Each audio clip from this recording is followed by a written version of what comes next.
오늘은 사순절의 마지막 주일입니다. 특별히 내일 월요일부터 토요일까지가 고난주간이라고 예수님의 부활을 기억하는 부활주일 이전에 고난을 당하시고 십자가에 죽으신 예수님을 기억하는 기간입니다. 그래서 이 고난주간에 예수님의 고난과 죽으심을 많이 생각하게 됩니다. 예수님의 고난과 죽으심을 떠올리는 이 고난주간에 바울이라는 사람이 기록한 로마서 8장으로 함께 말씀을 나누겠습니다. 제목이요, 예수님의 죽으심의 의미, 바울의 세 가지 확신입니다. 바울은 처음에는 아닌데 예수님의 죽으심의 의미가 무엇인가 깨닫게 됩니다. 그리고 힘내어서 살게 됩니다. 함께 나누면서 우리도 힘을 얻기를 바랍니다. 그리고 당당하게 자신있게 내 부족함이 있어도 우리 주님께 맡기고 인생을 힘차게 살아가는 우리 모두가 되길 바랍니다. 마음을 활짝 여시고 오늘 나누는 말씀에 함께 하시기를 바랍니다. 먼저 한 가지 우리 스스로에게 물어볼 수 있습니다. 누구에게나 물어볼 수 있습니다. 그리고 다른 사람에게 들을 수도 있습니다. 예수님이 죽으셨다는 거 도대체 나와 무슨 상관이냐? 사람들에게 예수님 믿으세요라 하면 그런 생각을 할 겁니다. 예수님이 죽었다는 게, 예수가 죽었다는 게 나랑 무슨 상관입니까? 정말 먼 이야기, 전혀 관계없는 이야기처럼 들릴 겁니다. 나는 제대로 믿고 알 수 있지만 누군가 들어보면 굉장히 황당한 이야기입니다. 그 예수라는 사람이 죽었다는 게 나와 무슨 상관인가? 쉽게 받아들이기가 어렵습니다. 오늘 예수님을 전하는 로마서를 기록한 바울이라는 사람입니다. 로마서가 바울이 기록했는데 바울이라는 사람도 하나님을 믿었지만 원래 예수님을 믿지 않았습니다. 처음에는 오히려 적극적으로 예수님을 반대하던 극단적인 반예수주의자였습니다. 예수님 믿는 사람을 일부러 잡아서 감옥에 가두고 심지어 죽게 했습니다.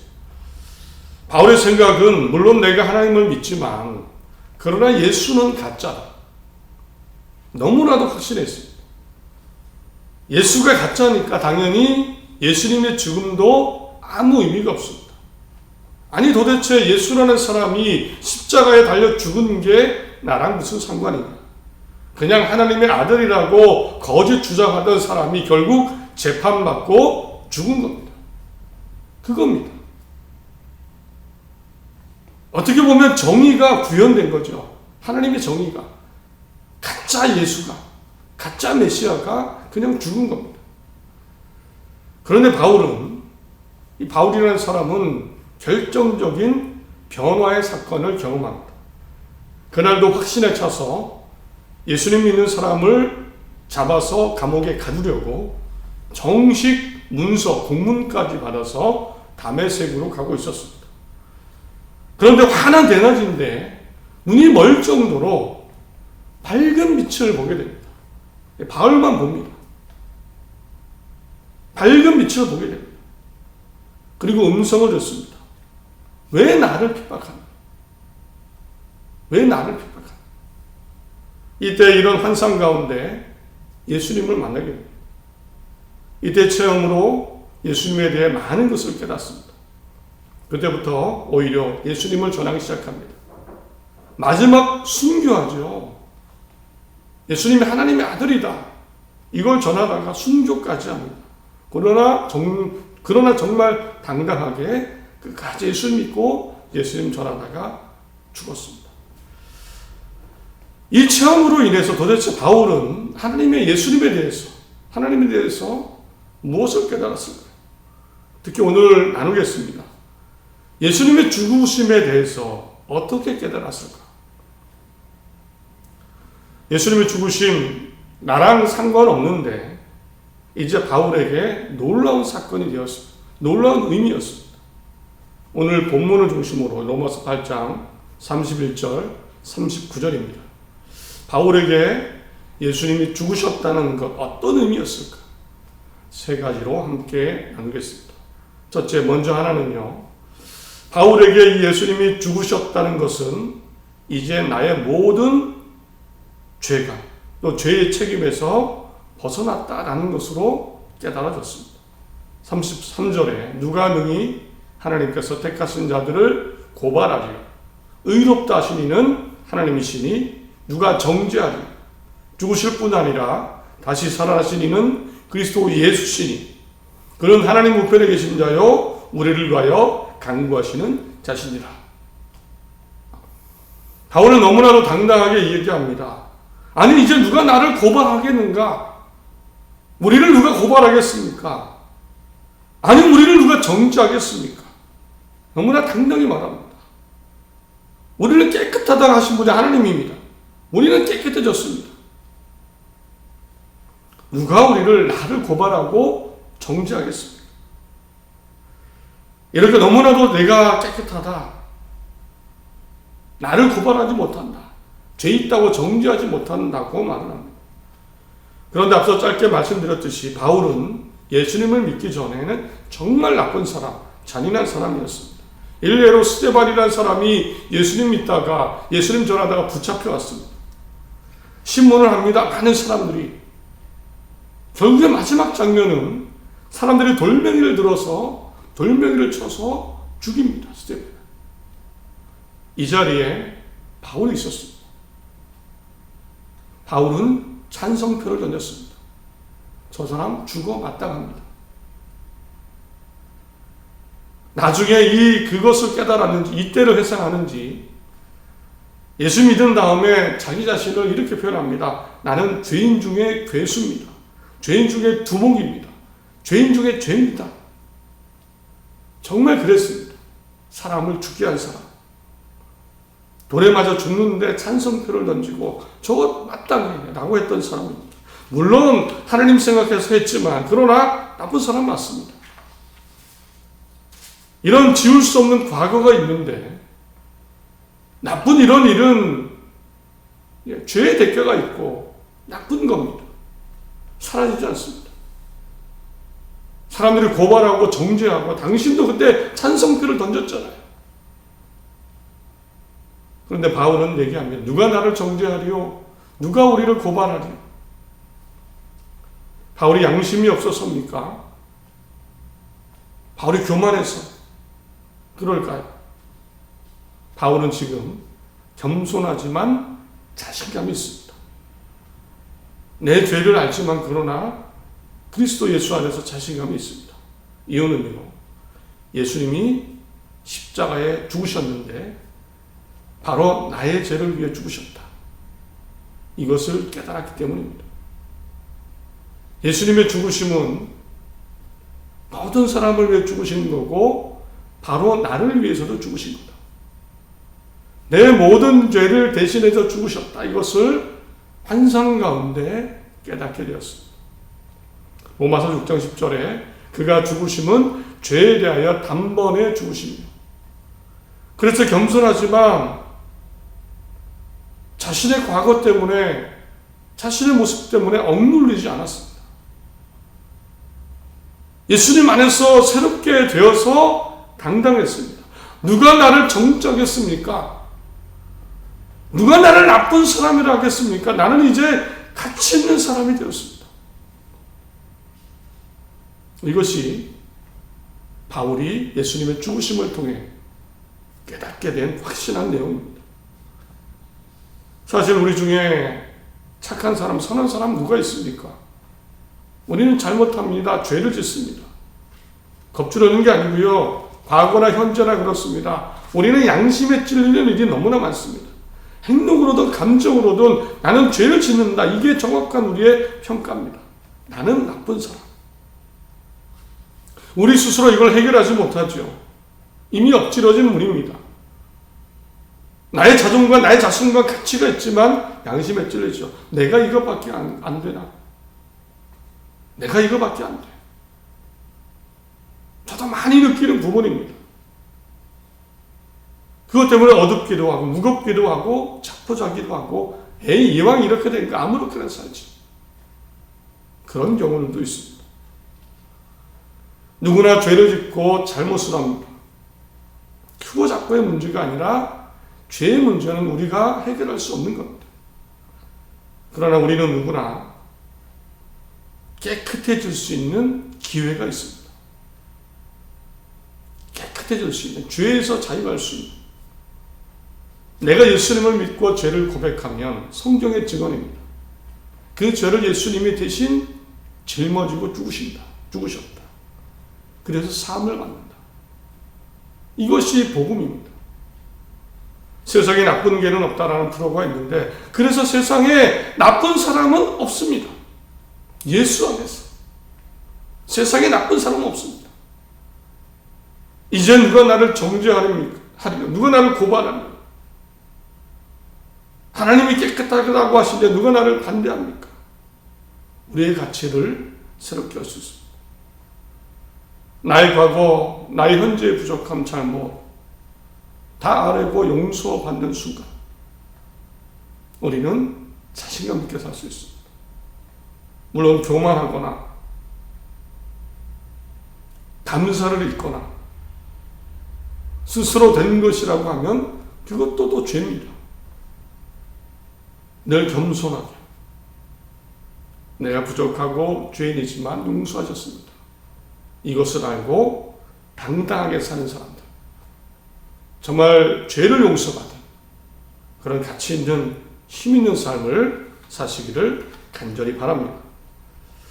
둘째로 바울이 예수님의 죽으심으로 깨닫게 된 것, 확신한 것이 있습니다. 바로 하나님의 사랑입니다. 35절, 누가 우리를 그리스도의 사랑에서 끊으리요? 환난이나 공고나 박해나 기근이나 적신이나 위험이나 칼이랴. 38절에 내가 확신하노니 사망이나 생명이나 천사들이나 권세자들이나 현재일이나 장래일이나 능력이나 높음이나 깊음이나 다른 어떤 피조물이라도 우리를 우리 주 그리스도 예수 안에 있는 하나님의 사랑에서 끊을 수 없으리라. 바울이 주목한 게 있습니다. 예수님의 죽으심에 대해서. 순서상으로 보니까 예수님이 죽으시는 것이 먼저입니다. 곧 내가 죄인일 때, 아직 깨끗하지 않을 때 예수님이 먼저 죽으신 겁니다. 그 다음에 내 죄가 용서를 받은 겁니다. 바울에게는 이것이 정말 놀라운 거였습니다. 로마서 5장 7절, 8절을 보면 의인을 위하여 죽는 자가 쉽지 않고 선인을 위하여 용감히 죽는 자가 혹 있거니와, 우리가 아직 죄인 되었을 때 그리스도께서 우리를 위하여 죽으심으로 하나님께서 우리에 대한 자기의 사랑을 확증하셨느니라. 이런 표현입니다. 혹 아주 착하고 좋은 사람을 위해 대신 죽는 경우는 있죠. 그러나 악하고 나쁜 사람 때문에 대신 죽는 경우가 있습니까? 혹 부모 자식 간에? 바울이 생각한 건 그겁니다. 내가 죄인일 때 예수님이 죽으신 것이다. 내가 깨끗해서가 아니라, 내가 보기 좋아서가 아니라, 냄새나고 흉악하고 잔인하고 이기적이고 욕심 많을 때, 그때 예수님이 그 죄를 용서하시도록 죽으셨다. 바울이 깨달은 겁니다. 바울이 그래서 확신한 것은 하나님이 정말 나를 사랑하십니다. 더러운 나를 위해서 이런 일을 하셨으니 하나님의 사랑은 진사랑이다. 누가 우리를 그리스도의 사랑에서 끊으리요? 어떤 피조물이라도 우리를 우리 그리스도 예수 안에 있는 하나님의 사랑에서 끊을 수 없으리라. 이 정도 사랑이 하나님의 사랑인데 무엇이 하나님의 사랑을 끊을 수 있을까?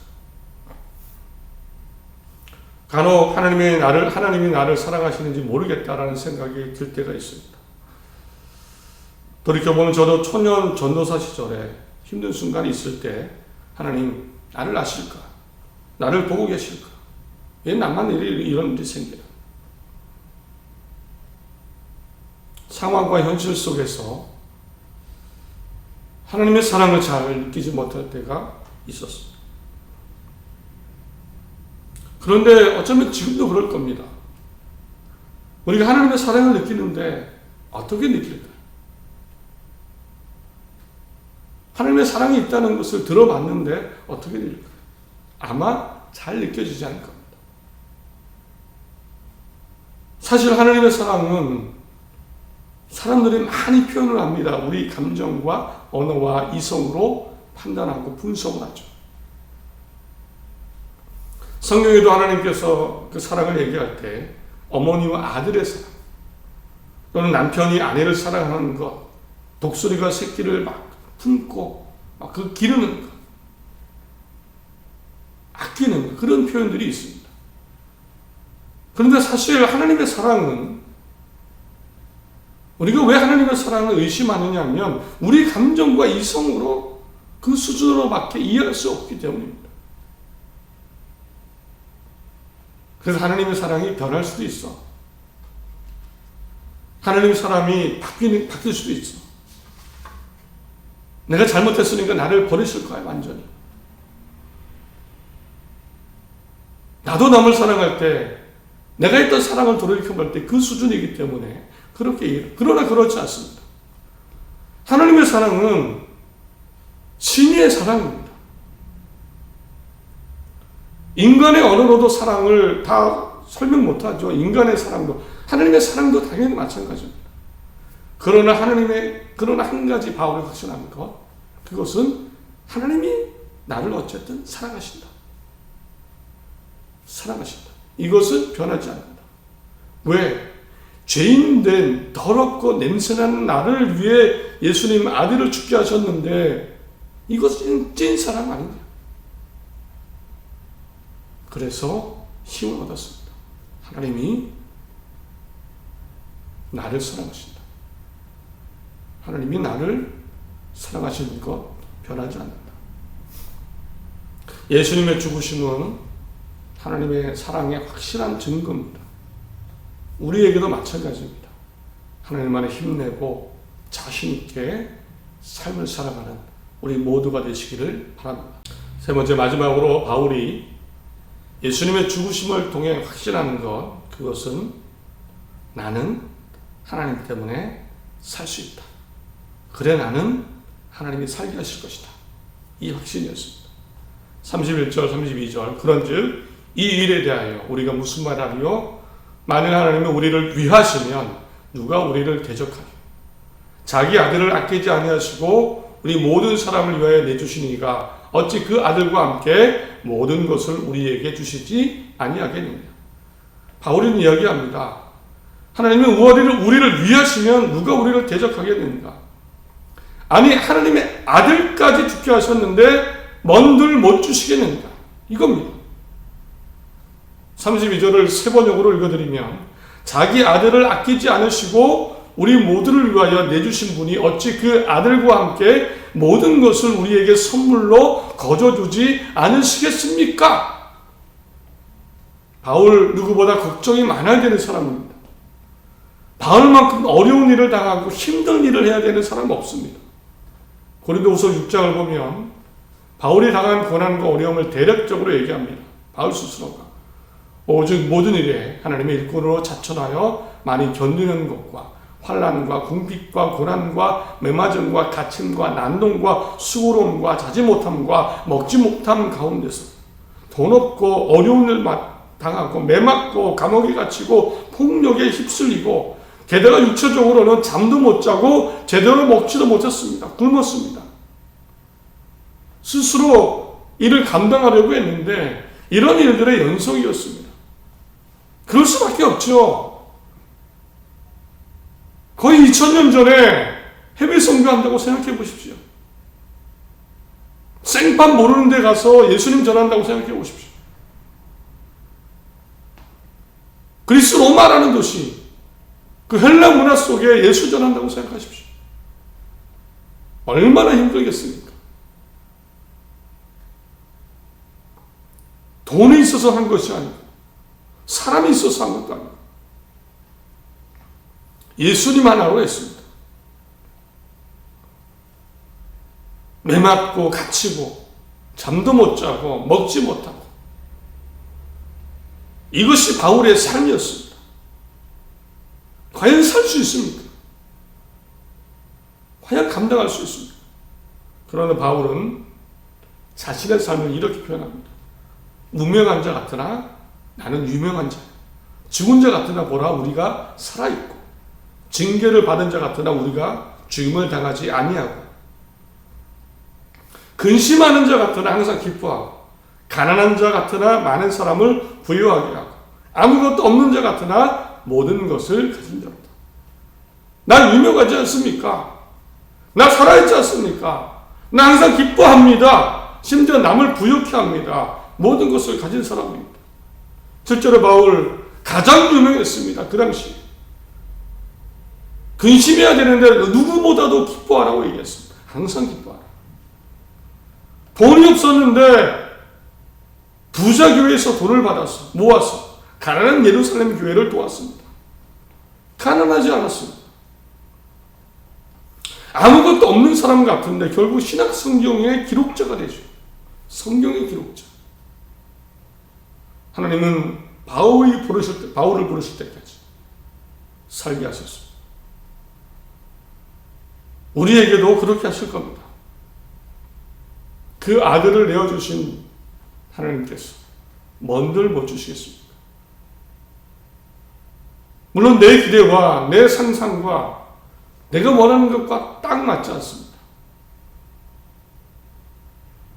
세상살이가 내가 원하는 모습이 아닐 수 있습니다. 그러나 분명한 것은 하나님은 부르실 때까지 서게 하십니다. 세상에 당당할 수 있도록 바울처럼 세상에 떳떳하게 살 수 있도록 살게 하실 겁니다. 예수님의 죽으심 우리에게 이런 확신을 줍니다. 하나님이 당연히 살게 하실 것이다. 말씀을 맺습니다. 하나님이 나의 죄를 용서하시기 위해 아들 예수님을 대신 죽게 하셨습니다. 이것이 성경의 증언입니다. 이 사실을 다시 한번 깊이 생각해 보시기 바랍니다. 믿고 죄를 구하면 죄 용서와 구원이 있습니다. 또한 아버지 앞에 가기 전, 하나님 앞에 가기 전까지 내 삶에도 무궁무진한 의미가 있습니다. 나는 죄 용서받은 가치 있는 존재입니다. 인생은 살아나가도 됩니다. 내 삶에 하나님의 사랑이 늘 함께 하실 겁니다. 늘 함께 할 겁니다. 혹은 아무도 나를 사랑하지 않아도 하나님의 사랑이 있습니다. 내 인생에도 하나님의 도우심이 항상 있을 겁니다.